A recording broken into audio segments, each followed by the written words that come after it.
Hello दोस्तों, welcome and welcome back to my channel. कैसे हो आप लोग? I hope everyone is doing good. तो आज का ब्लॉग की शुरुआत करते हैं। अराउंड 11 AM का टाइम हुआ है और हम लोग ब्रेकफास्ट या ब्रंच जो भी बोलो वो कर रहे हैं।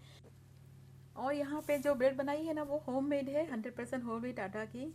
अच्छी बनी थी, मैंने ट्रायल ही किया था, अच्छी बन गई। मैंने शूट नहीं किया तो मैं शेयर नहीं कर सकती। नेक्स्ट टाइम बनाऊंगी ना तो ज़रूर शेयर करूँगी।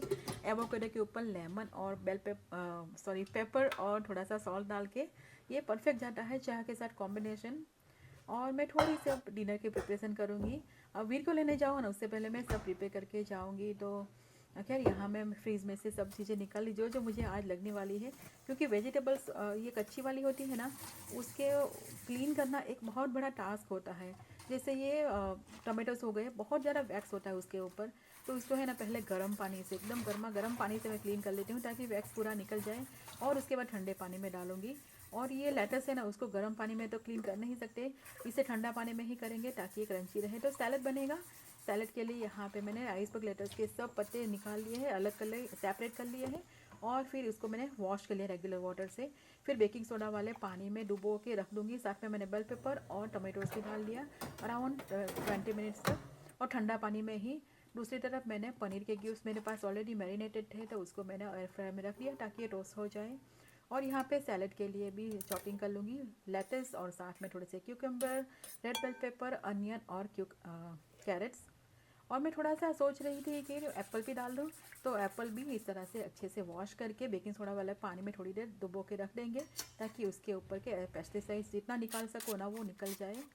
यहाँ पे ब्रेड को मैंने पीसेस कर लिया है, उसको भी क्रोटन्स बनाने के लिए हल्का सा ऑयल स्प्रे करके एयर फ्रायर में थोड़ा सा कुक कर लूँगी, लाइक टॉस कर लूँगी। और बहुत सारे वेजिटेबल्स और ये चॉप किए हैं ना, इसके छिलके होते हैं ना वो इस तरह से मेरे जाते हैं। वेजिटेबल्स के सब छिलके को मैं कलेक्ट करती रहती हूँ पूरा दिन। और फिर ये मेरा रोटेटिंग टम्बलर वाला है, कंपोस्ट वाला कंपोस्ट बिन, उसी में डाल दिया है मैंने।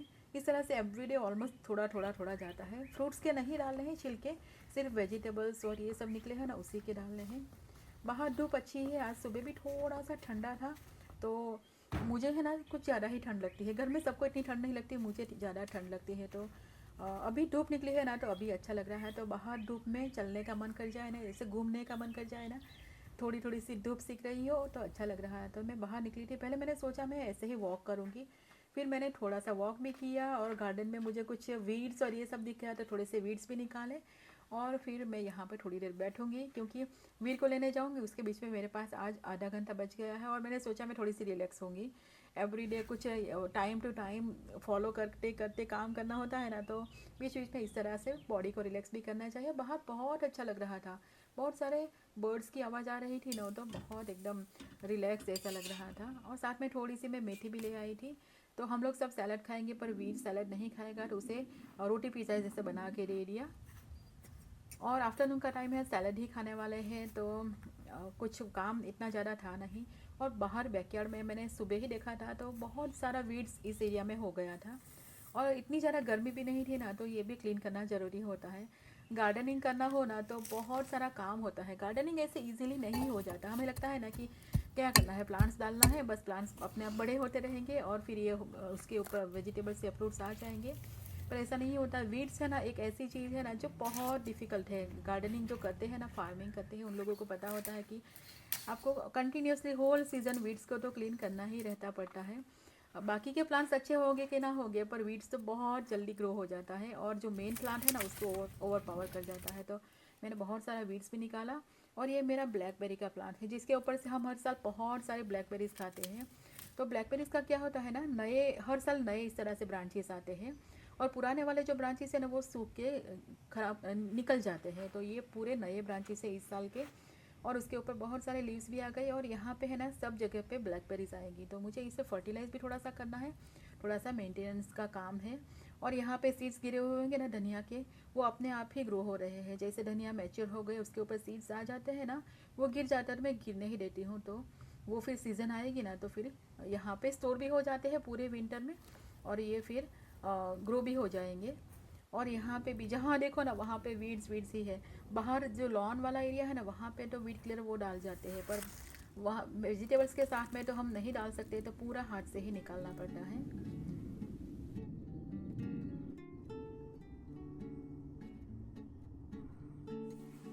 तो सिंपल सा सैलेड था, पनीर था, बहुत सारी चॉप वेजिटेबल, साथ में थोड़ा सा सालसा डाल दिया था। और बीन्स जो मैंने स्टीम किए थे ना, कुक किए थे ना, पिंटो बीन्स था ये, तो वो डाल दिया था। और बच्चे लोगों के लिए है ना मैंने लेटर थोड़ा सा मैक्सिकन पिज़्ज़ा बना लिया था। उन लोगों को मैक्सिकन पिज़्ज़ा खाने का मन कर गया, तो बीन्स तो मेरे पास थे ही, तो हमारा डिनर हो गया था। नेक्स्ट डे मॉर्निंग का टाइम है। आज मैं फिर से मिल्क गर्म कर रही हूँ, मुझे दही बनाना है। आजकल है ना हमारे घर में बहुत ज़्यादा दही यूज़ होता है, तो हंकड़ भी बहुत सारा यूज़ होता है, और समर का टाइम में छाछ भी बनती है। तो दही में रेगुलरली एवरीडे ऑलमोस्ट थोड़ा थोड़ा तो बनाती ही हूँ फ्रेश वाला खाने के लिए।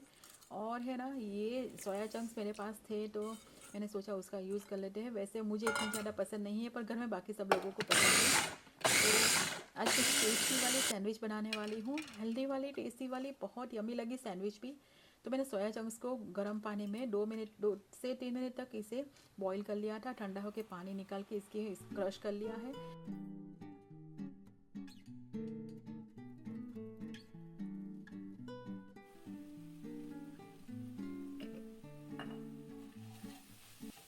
गार्लिक जिंजर की पेस्ट थोड़ी सी रोसौटे कर ली है, साथ में एक डाल के क्रम्स डाल के उसके ऊपर मैंने चाट मसाला डाल दिया है। और इसमें से लाइटली ही कुक करना, बहुत ज़्यादा नहीं, पानी का पोर्शन थोड़ा सा निकल जाए। और यहाँ पे कल जो बनाया था ना मैक्सिकन पिज़्ज़ा, तो थोड़ा सा वेजिटेबल्स ये बच गया था, तो उसको मैंने डाल दिया है। लाइक कॉर्न हो गए, मिक्स बेल पेपर हो गए, अनियन मैंने अभी चॉप करके डाला है, और थोड़े से लेटस भी डाले हैं। साथ में ये मिक्स करेंगे जो हमने क्रश करके ये कुक किया है वो सोया चंक्स। और हाफ़ यहाँ पे एवोकेडो कल का ही बच गया था हाफ़, तो वो भी हाफ़ डाल दिया। और ये रेड बेल पेपर की चटनी है, स्प्रेड है। 2 to 3 टेबल स्पून जितना यहाँ पे हंकर जाएगा, इससे क्रीमीनेस आ जाएगी। हंकर की जगह पे आप मेयो भी यूज़ कर सकते हैं, या फिर क्रीम चीज़ भी यूज़ कर सकते हैं, पर हंकर बेस्ट ऑप्शन होता है, हेल्दियर वन होता है। थोड़ा सा चिली फ्लेक्स, ऊपर से सॉल्ट, गार्लिक सॉल्ट भी डाल सकते हो। अच्छे से मिक्स करके ये हम फिलिंग बना रहे हैं, बेसिकली सैंडविच बनानी है। वैसे भी बहुत टेस्टी लग रहा था, ऐसे मैंने खा के देखा ना तो बहुत यम्मी लगा। और अगेन थोड़ा सा मैं पेस्ट बना लूँगी। पास्ता बनाने की सोच रही हूँ बच्चे लोगों के लिए डिनर में, क्योंकि सब्जी रोटी खा खा के है ना बोर हो जाते हैं। फिर क्या करते हैं, बाहर से कुछ मंगवाने का कहते हैं। बाहर का है ना, मैं बहुत ज़्यादा इतना नहीं खाते हम लोग, थोड़ा सा अवॉइड ही करते हैं। वैसे तो खा ही लेते हैं बच्चे, कभी कभार तो खा ही लेते हैं।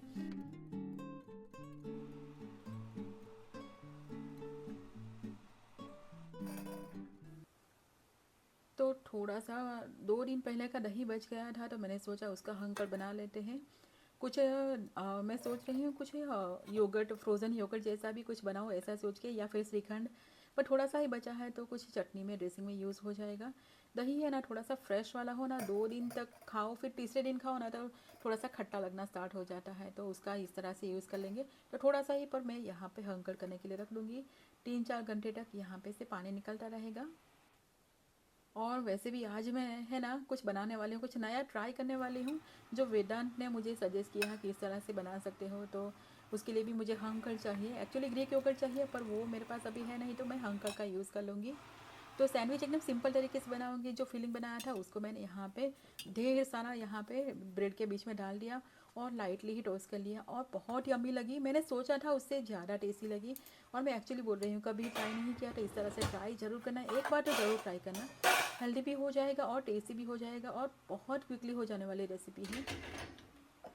और जो सुबह के बर्तन हुए हैं ना, उसको मैं डिश वॉशर में डाल दूँगी। तो मुझे डिश वॉशर एम्प्टी करना भी बाकी ही था, तो वो एम्प्टी करके यहाँ पे फिल कर दूँगी। जैसे ये भर जाएगा ना, तो फिर मैं इसे स्टार्ट कर दूँगी। वैसे लंच का भी प्रिपरेशन की है, ब्रेकफास्ट भी किया है, और थोड़ी सी डिनर की प्रिपरेशन भी की है ना, तो अच्छे खासे बर्तन हो गए हैं।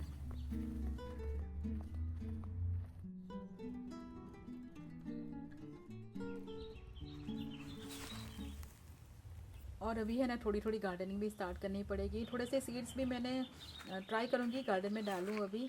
इस बार है ना, मुझे पता नहीं, मेरा इंडिया जाने का कैंसिल हुआ ना, तो मेरा किसी में भी मन नहीं लग रहा है। मुझे लग रहा है कि नहीं यार, क्या कुछ भी करना, ऐसा मन हो रहा है। खैर मैं गार्डनिंग तो करूँगी ही। तो थोड़े से सीड्स और ये सब निकाल लिए हैं। बीच में मैंने निकाले थे, पर वीर की तबीयत ख़राब हो गई, और फिर टेम्परेचर भी 4-5 दिन तक है ना थोड़ा सा ठंडा हो गया, तो मैंने सोचा थोड़े से रिलैक्स करके शांति से ही सब काम करते हैं। और यहाँ पे वैक्यूम, रोबोट वैक्यूम पता नहीं क्या यहाँ पे स्टक हो गया था, खुली जगह पे ही था। मुझे कब दिखा नहीं, कभी कितनी देर हो गई, फिर मैंने ढूंढा तो वहाँ पे ऐसे ही रह गया था।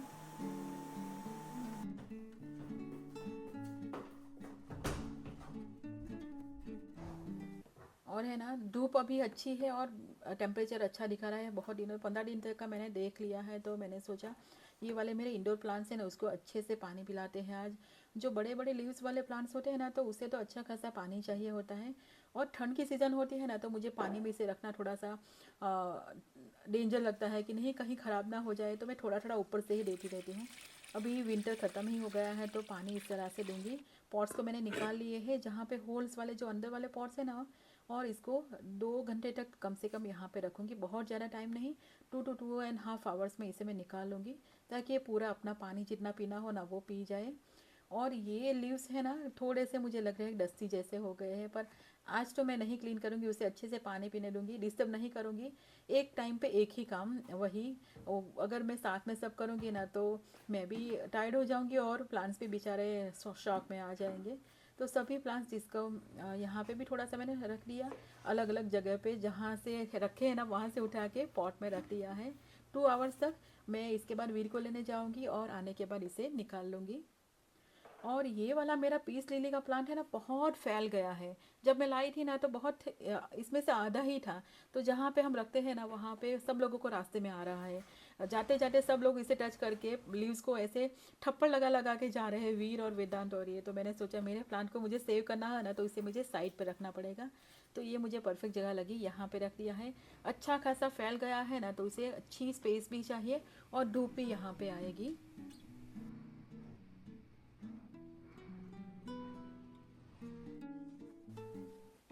और है ना, समर के टाइम में हमारे यहाँ पे बहुत ड्राई जैसी एयर हो जाती है। ये सीज़न पर्टिकुलरली क्योंकि पोलन भी बहुत ज़्यादा होती है बाहर, तो डस्टी ड्राई जैसा हो जाता है ना, तो ह्यूमिडिफायर चालू करना ज़रूरी होता है।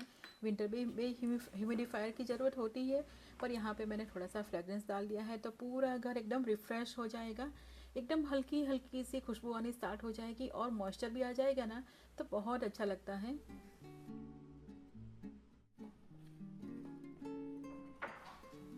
और ये कॉस्को से एयर फ्रायर आया है ना, मैंने अभी तक ओपन करके नहीं देखा है। इसे मैं अच्छे से शांति से ओपन करके देखने वाली हूँ। ऐसा सोच के अभी ऐसे ही पड़ा है, तो मैं नेक्स्ट वीकेंड तक तो इसे ओपन कर ही लूँगी। मुझे यूज़ करने में बहुत एक्साइटमेंट हो रही है कि इसमें बहुत अच्छा होता है। मैंने बहुत सारे वीडियोज़ भी देखे हैं। फिर यहाँ पे जो मिल्क गर्म किया था वो अच्छे से टेम्परेचर में आ गया है, तो इसको सेट करने के रख देंगे। आज मैं है ना, इसे मैंने कभी भी इसे इंस्टेंट पॉट में सेट नहीं किया योगर्ट का, तो मैं आज फर्स्ट टाइम ट्राई करने वाली हूँ। मुझे देखना है कि किस तरह से रिजल्ट आता है। तो वैसे तो बहुत टाइम से सोच रही थी कि इसमें रखूँ रखूँ करके, पर मुझे है ना हैबिट हो गई है ओवन में रखने की। तो मैं बहुत ज़्यादा चेंज नहीं करती, जिसमें अच्छे से कुछ हो रहा है ना, तो फिर उसको चेंज कहाँ को करना है, ऐसा सोच के। पर फिर भी मैंने फर्स्ट टाइम ट्राई किया। और योगर्ट का जो सेटिंग है ना, उसी को मैंने यहाँ पे किया, और 8 आवर्स का सेटिंग आया नॉर्मल में, तो मैंने वही रखा था। और योगर्ट बहुत अच्छा बना। अब मैं योगर्ट इसी में सेट करूँगी। कि राइस के बारे में है ना, ये कृष्णा कमोड राइस है, ये फ्रेगरेंस वाले राइस होते हैं। रेगुलर भी आप इसे खिचड़ी बनाओ या फिर रेगुलर कुकिंग के लिए भी यूज़ करो ना, तो बहुत अच्छा लगता है। इसके ऊपर कृष्णा कमोड लिखा हुआ होता है, पटेल ट्रेडर्स में मोस्टली मिल जाते हैं ये। और इसे खीर बनाना हो या फिर अ, हमारे देसी किचन के लिए बहुत अच्छा लगता है फ्लेवर में। बहुत जो मसूरी राइस यहाँ पे मिलते हैं ना, उसमें कुछ भी फ्लेवर नहीं होता है, उसकी कंपैरिजन में ये अच्छा रहता है। थोड़ा सा कॉस्टली आता है, पर अच्छा रहता है। खैर, यहाँ पे मैं बनाने वाली हूँ इंस्टेंट वाली, क्विक वाली, और बेसिक से 2-3 इंग्रेडिएंट्स वाली ही बेगल। हमारे घर में बेगल सबको बहुत ज़्यादा पसंद है, पर बाहर से कम ही लाना होता है। बहुत सारा मैदा भी आता है और फिर दूर तक लेना जाना पड़ता है। हमारे पास में है भी नहीं आइंस्टाइन बेगल वाला, थोड़ा सा दूर ही है। तो और 2:30 तक ही सुबह कूपन रहता है ना। तो खैर, यहाँ पे मैंने ब्रेड का आटा ले लिया है, साथ में थोड़ा सा मैंने डाला है अगेन आमंड फ्लावर। और ये हंकर जो सुबह रखा था ना, उसी का मैं यूज़ करूँगी।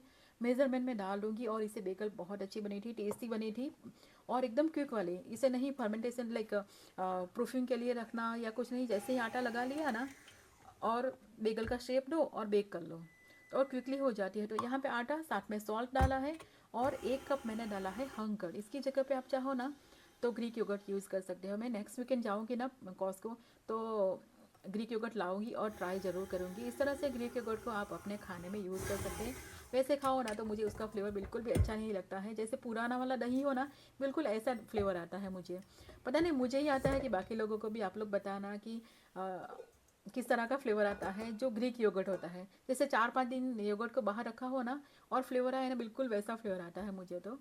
खैर यहाँ पे आटा लगा लिया है, बहुत ज़्यादा सॉफ्ट भी नहीं, मीडियम सा आटा लगाना है। और इसमें मैंने ऑयल, घी, बटर कुछ भी नहीं डाला है, सिर्फ आटा यहाँ पे लगा लिया हंगर का यूज़ करके। और इसको थोड़ा सा सॉफ्ट कर लेंगे। ओवन को मैंने ऑलरेडी प्रीहीट करने के लिए स्टार्ट कर दिया है। और इसकी मैंने बेगल बनाने के लिए 6 पीसेस किए हैं। सिंपल सा बेगल का शेप ले लेना है, इस तरह से रोल करके। और इसमें बेकिंग पाउडर यूज़ किया है, तो आटा लिया है, बेकिंग पाउडर, सॉल्ट और हंकड़, बस इतना ही डाला है। ईस्ट नहीं डाला है इसमें, ना ही बटर, कोई ग्रीस कुछ भी नहीं डाला है। और इसका इस तरह से शेप करके पार्चमेंट पेपर वाले ट्रे पे इसको रख देना है। शेप आप अपनी तरफ से दे सकते हैं, जिस तरह से आप कंफर्टेबल हो।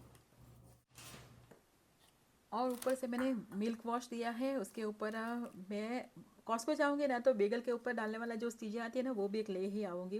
अगर मुझे याद रहा तो होपफुली याद रह जाएगा। यहाँ पे तो मैंने काले वाले तिल और रेगुलर तिल मिक्स करके डाल दिए, ताकि लुक अच्छा है, बेगल जैसा लगे। थोड़ी सी चीज़ और यहाँ पे मैंने ऑलिव्स भी लगा लिए ऊपर से, लुक भी अच्छा आएगा, टेस्ट भी अच्छा आएगा। और यहाँ पे है ना, डिस्कशन हो रहा है, मैंने कुकीज़ बनाई थी ना, तो वो कैसी बनी थी। वो बोल रहा था कि अच्छी बनी है, इसमें ये चेंजेस चाहिए। वीर है ना, एकदम क्रिटिक है, कुछ भी माइनर भी प्रॉब्लम हुआ हो ना तो उसे पता चल जाता है, वो अच्छे से बताता है कि क्या चेंज करना है। और अभी गर्मी बहुत ज़्यादा नहीं है ना, तो वीर का यही एक्टिविटी रहती है, स्कूल से आएगा और बाहर बहुत ज़्यादा प्ले करता है। वैसे पोलन का उसे भी बहुत ज़्यादा इश्यू होता है ना, तो फिर ये सीज़न में क्या होता है ना, पोलन का इश्यू हो जाता है, वेदर अच्छा होता है। तो खैर यहाँ पे रेडी हो गई थी, अराउंड 30 मिनट्स तक टाइम लग गया, या फिर ऊपर से थोड़ा सा ब्राउन होना स्टार्ट हो जाए। और कलर बहुत अच्छा आ गया है, फूल भी गई है। ऊपर से मैंने थोड़ा सा ऑयल यहाँ पे स्प्रे कर दिया है, वो ऑप्शनल है, आप नहीं करना चाहो तो स्किप कर सकते हो टोटली। और ये अच्छी बनी है ना, तो मैं नेक्स्ट टाइम थोड़े से और डिफरेंट काइंड ऑफ आटा या फिर डिफरेंट इंग्रेडिएंट्स डाल के ट्राई ज़रूर करूँगी। बेगल सबको बगल में अच्छी लगी। हाँ।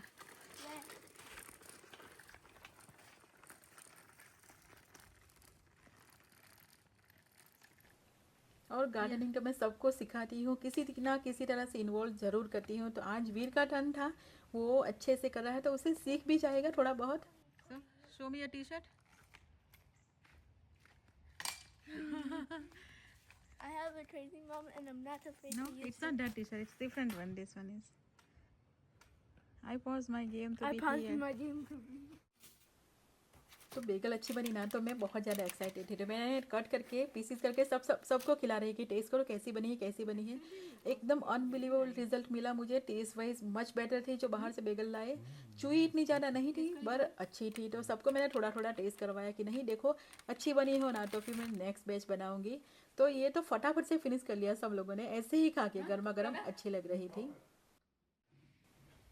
और सनसेट के टाइम में पता नहीं गोला बन गया हो ना आग का, बिल्कुल वैसा हो गया था सन। तो खैर इसी के साथ आज का व्लॉग यहीं पे एंड करते हैं। व्लॉग पसंद आए तो इसे लाइक और चैनल को सब्सक्राइब कीजिएगा। मिलते हैं अगले व्लॉग में, तब तक के लिए बाय एंड टेक केयर।